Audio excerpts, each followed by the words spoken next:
Hey everyone, welcome back to another quick and easy tutorial. Today, we're diving into how to withdraw money from Revolut to TD Bank in 2025. If you're a Revolut user looking to transfer funds to your TD Bank account, this guide will walk you through the process step by step.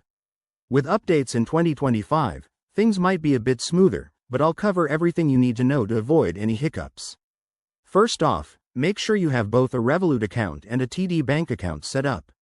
You'll need your TD Bank account number, routing number, and possibly some verification details handy. Revolut has made transfers even faster this year, so let's get started. Step 1. Open the Revolut app on your phone and log in. If you haven't updated it recently, do that now to access the latest 2025 features, like enhanced security options. Step 2. Tap on the Payments or Transfers section, usually found at the bottom of the screen.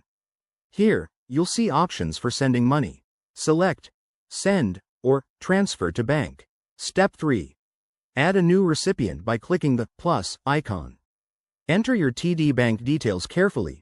Include the account number, routing number, and select the currency if it's an international transfer. Revolut now supports instant verification in 2025, so this might only take a few seconds. Step 4. Enter the amount you want to withdraw. Keep an eye on any fees. In 2025, Revolut has reduced international transfer fees, but TD Bank might charge a small incoming fee. Double-check the exchange rate if you're dealing with different currencies. Step 5. Review and confirm the transfer.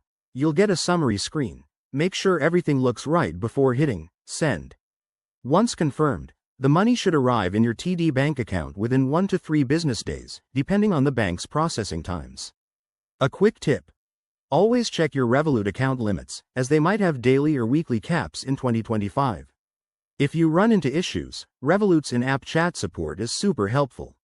And there you have it. That's how you withdraw money from Revolut to TD Bank in 2025. It's straightforward once you know the steps. If this helped, give this video a thumbs up, subscribe for more finance tips, and let me know in the comments if you have any questions. Thanks for watching, and see you next time.